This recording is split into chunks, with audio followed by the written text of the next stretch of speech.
माझे नाव दीपक आहे. माझे आई-वडील सरकारी शाळेत शिक्षक होते. त्यामुळे घरची परिस्थिती चांगली होती. मी पण शिक्षक व्हावे अशी माझ्या आई-वडिलांची इच्छा होती. पण लहानपणापासून मला कम्प्युटरची खूप आवड होती.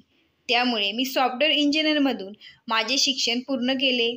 त्यानंतर मी बंगलोर शहरात एका मोठ्या IT कंपनीत इंटरव्ह्यू दिला आणि काही दिवसांनी माझे जॉईनिंग लेटर घरी आले. कंपनीने मला 1 तारखेपासून जॉब जॉईन करायला सांगितले. पण बंगलोर शहर हे आमच्या घरापासून 70-80 किलोमीटर लांब होते. त्यामुळे मी तिकडेच रेंटने राहण्याचा विचार केला. त्यानंतर मी माझे सामान पॅक करून आणि आईवडिलांचा आशीर्वाद घेऊन शहरात गेलो. आमच्या घराजवळचाच माझा एक मित्र तिकडे एका सोसायटीत फ्लॅट रेंटने घेऊन राहत होता. त्यामुळे आम्ही एकत्र राहण्याचा विचार केला. तो एका मोठ्या सरकारी दवाखान्यात कामाला होता. त्यामुळे त्याला पगारही चांगला होता. त्यानंतर आम्ही दोघे एकत्र राहू लागलो. 1 तारखेपासून मला माझा जॉब जॉईन करायचा होता. त्या अगोदरच मी माझ्या मित्रासोबत बंगलोर शहर फिरून घेतले आणि काही शॉपिंगही केली. मी आणि माझा मित्र ज्या फ्लॅटमध्ये राहत होतो ती एक खूप मोठी सोसायटी होती. आमच्या शेजारी आणखीन बऱ्याच अशा सोसायटी होत्या. तो एरिया या शहरातील पॉश एरिया म्हणून ओळखला जायचा. मला आठवड्यातून शनिवार रविवार सुट्टी असायची. त्यामुळे मी माझ्या आईवडिलांना भेटून यायचो. माझी 9 ते 5 अशी ड्युटी असायची आणि माझ्या मित्राची सकाळी 7 ते 3 अशी होती. कधीकधी आम्ही आमच्या फ्लॅटच्या बाल्कनीत कॉफीचे घोट घेत गप्पा मारत बसायचो.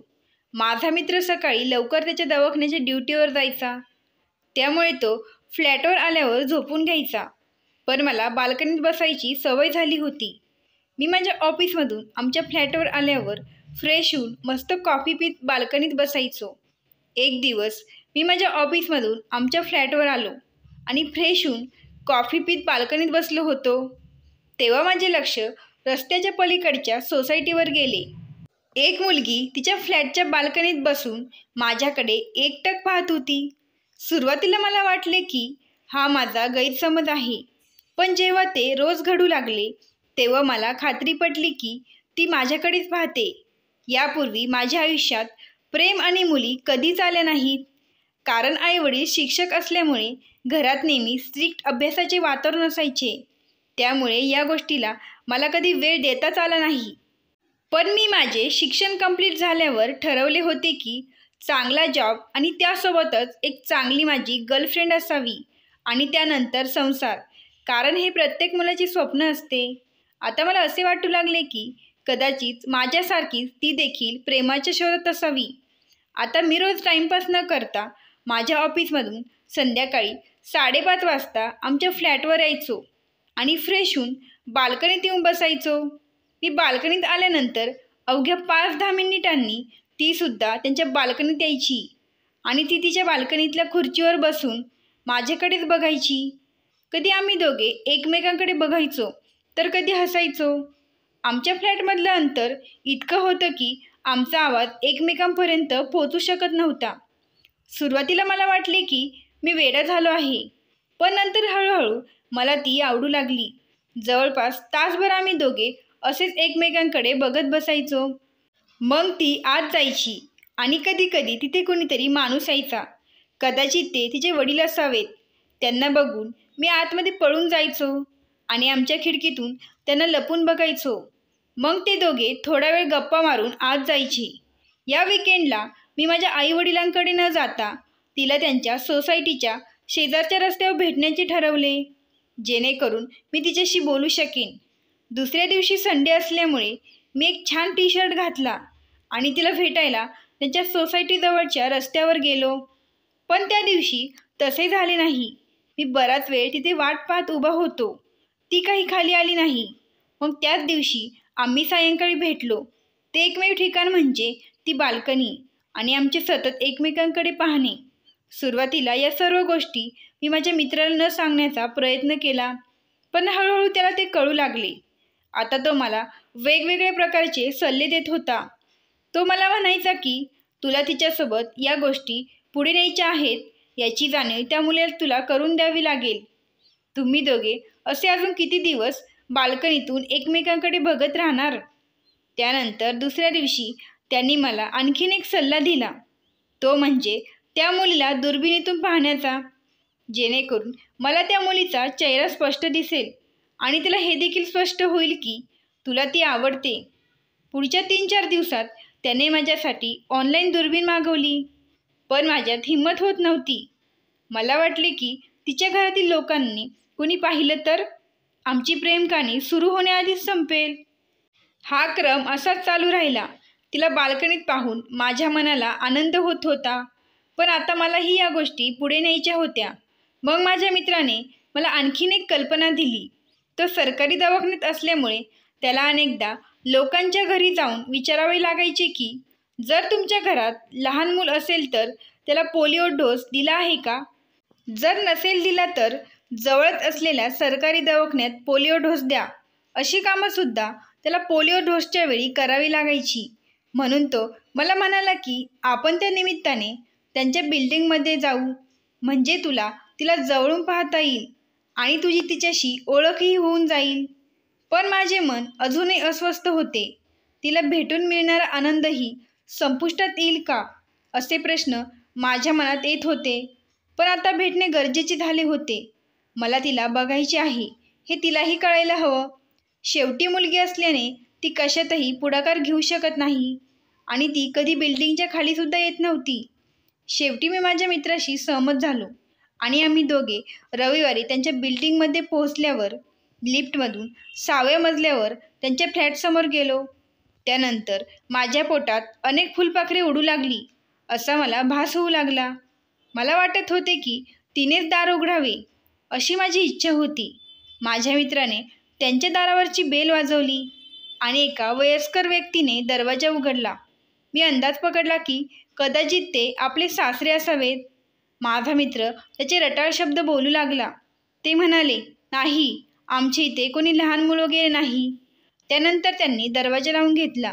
मग माझ्या मित्राने पुन्हा त्यांच्या दरवाजाची बेल वाजवली. सासऱ्यांनी दार उघडले आणि म्हणाले, आता काय हवंय? माझा मित्र म्हणाला, पाणी. माझ्या मित्राच्या गळ्यात त्याचे ID होते, त्यामुळे त्यांनी आम्हाला हॉलमध्ये बोलावले. आत गेल्यावर मला वाटले ती दिसेल, पण तसे झाले नाही. त्यांनी आम्हाला पाणी प्यायला दिले आणि म्हणाले, छान काम करताय तुम्ही. प्रत्येक लहान मुलाला पोलिओ डोस मिळालाच पाहिजे. ते माझ्या मित्रासोबत बोलण्यात व्यस्त होते.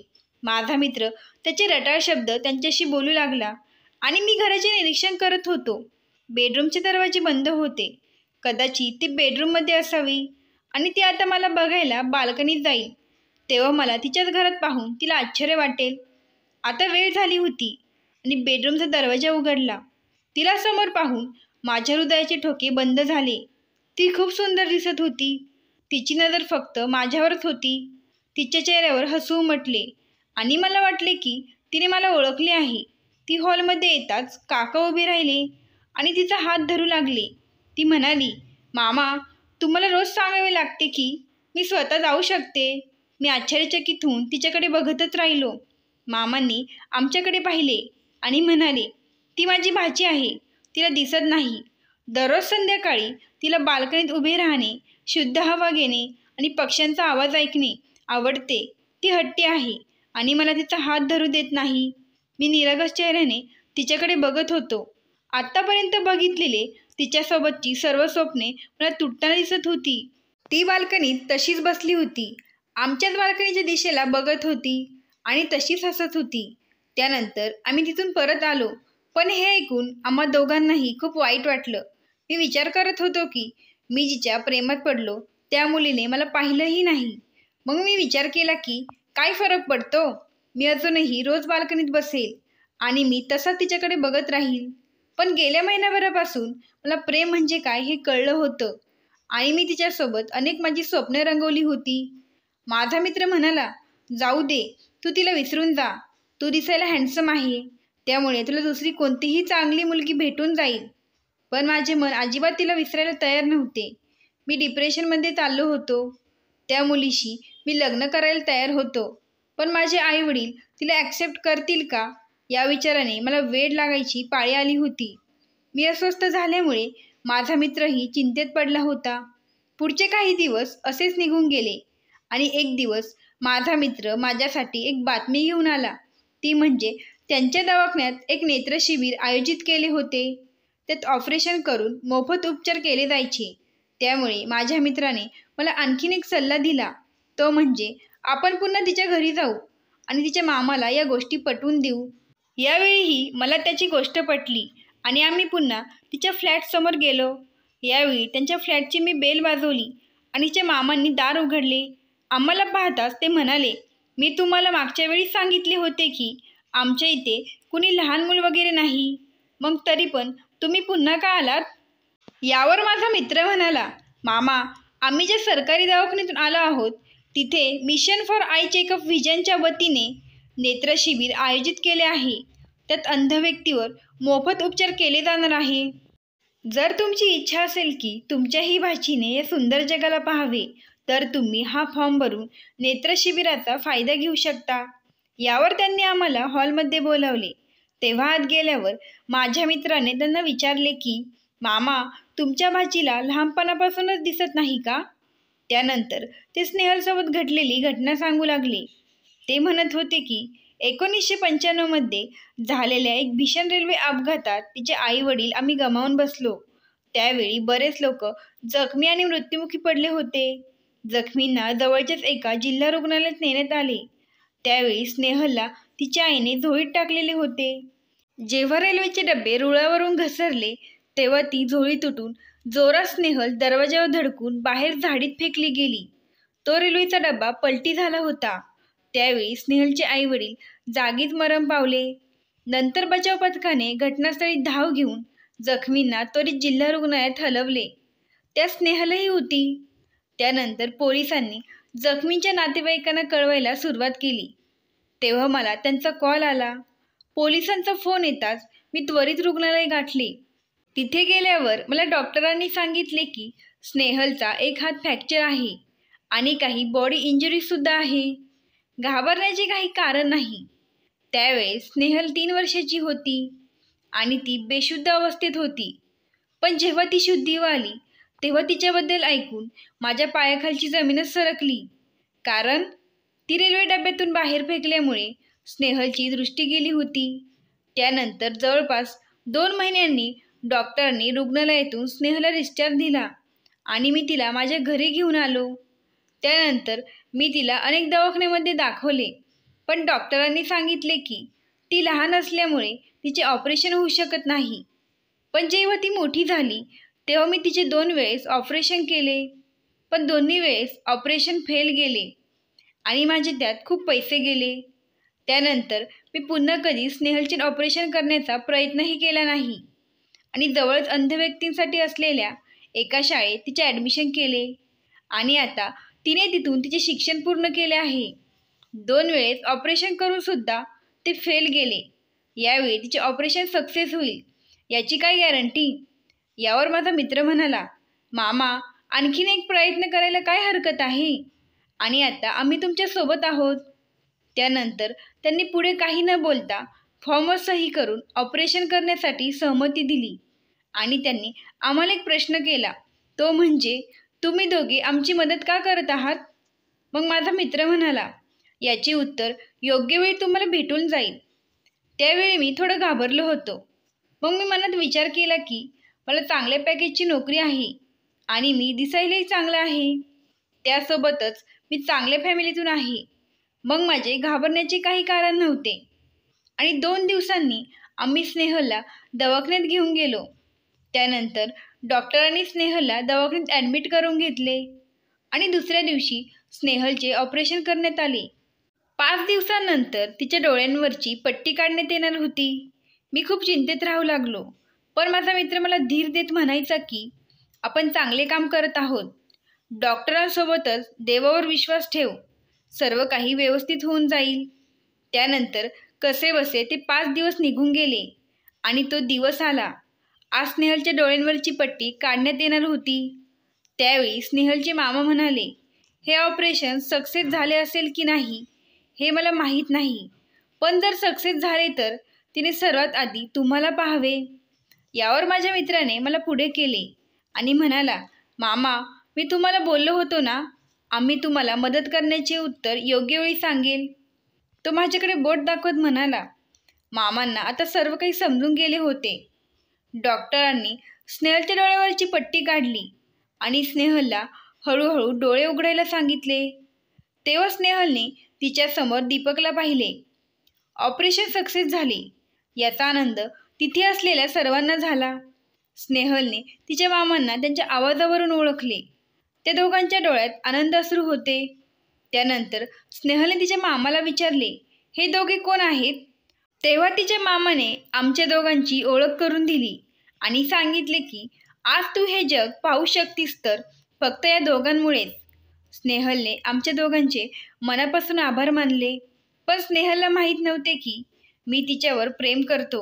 असो, आता ती वेळ नव्हती तिला एक गोष्टी सांगायची. त्यानंतर मी आणि माझा मित्र आमच्या फ्लॅटवर आलो आणि फ्रेश होऊन बाल्कनीत कॉफी पीत बसलो. तेव्हा माझा मित्र म्हणाला, तू काळजी करू नको, उद्या मी माझ्या ड्युटीवर जाईल तेव्हा स्नेहलला भेटेल. पुढचे बाकीचे सर्व तू माझ्यावर सोड. त्याचे बोलणे ऐकून मी विचारत पडलो की याने माझ्या मनातले कसे ओळखले. दुसऱ्या दिवशी आम्ही दोघे आपापले जॉबवर गेलो. स्नेहलला ऑपरेशनसाठी ॲडमिट केल्यापासून माझ्या 4-5 रजा झाल्या होत्या. ऑफिसला जाताना राम मंदिरात जाऊन देवाचे दर्शन घेतले आणि सर्वांना पेढे वाटून मी माझ्या ऑफिसवर गेलो. संध्याकाळी 6 वाजता ऑफिसमधले काम उरकून उशीर न करता मी स्नेहलला भेटायला गेलो. अजूनही मी स्नेहलसाठी अनोळखी होतो. त्यानंतर मी रोज माझ्या ऑफिसमधून निघाल्यावर दवाखान्यात जाऊन स्नेहलची काळजी घ्यायला लागलो आणि तिच्यासोबत बसून थोडा वेळ गप्पा मारायचो. मी तिला इकडच्या तिकडच्या गोष्टी सांगून आणि काही विनोद सांगून खूप हसवायचो. डॉक्टरांना विचारून मी तिला बाहेर गार्डनमध्ये चक्कर मारायला न्यायचो. ती हॅप्पी राहावी म्हणून मी सर्वतोपरी प्रयत्न करायचो. तीही माझ्याशी खूप गप्पा मारायची. मी अनेकदा तिला बाल्कनीतला आमच्या प्रेमाचा किस्सा सांगण्याचा प्रयत्न करत होतो, पण ते माझ्याकडून झाले नाही हे माझ्या मित्राला सुद्धा माहीत होते. त्यामुळे त्याने एक दिवस मी येण्याआधीच आमची कथा स्नेहलला ऐकवली. त्यानंतर मला जर यायला उशीर झाला तर ती तिच्या मामांना विचारायची, दीपक आज का आला नाही? दीपक कधी येणार आहे? तिलाही मी हळूहळू आवडू लागलो होतो. तिची मी एवढी काळजी घेत आहे हे पाहून मामाला देखील कळले होते की आपल्या भाचीला एवढे प्रेम करणारा आणि एवढी काळजी घेणारा व्यक्ती भेटू शकत नाही. साधारणतः 1 महिन्यानंतर आता स्नेहलला हॉस्पिटलमधून डिस्चार्ज मिळणार होता. स्नेहलला आम्ही हॉस्पिटलमध्ये घरी आणले. आता जेव्हा मी बाल्कनीत बसायचो तेव्हा स्नेहलही त्यांच्या बाल्कनीत बसायला यायची. आता हे पूर्वीसारखे एकतर्फी प्रेम नव्हते. बाल्कनीत बसून आम्ही फोनवर एकमेकांशी खूप बोलायचो. जवळपास 1 महिन्यानंतर मी माझ्या घरी जात होतो. घरी गेल्यावर मी माझ्या आईवडिलांपासून काही लपू शकलो नाही. मी माझ्या आईवडिलांना सर्व काही सांगितले. ते ऐकून माझ्या आईवडिलांनाही माझा अभिमान वाटला आणि त्यांनी आमच्या लग्नाला सहमती दिली. त्यानंतर काही दिवसांनी माझे आणि स्नेहलचे लग्न झाले. आता मी आणि स्नेहल व माझे आईवडील आम्ही सर्व एकत्र शहरात राहत होतो आणि आता माझ्या मित्राचेही त्याच्या मामाच्या मुलीशी लग्न ठरले आहे आणि आम्ही लवकरच सर्वजण गावाकडे त्याच्या लग्नाला जाणार आहोत. मित्रांनो, ही गोष्ट आवडल्यास लगेच सबस्क्राईब करा. धन्यवाद. आभारी आहोत.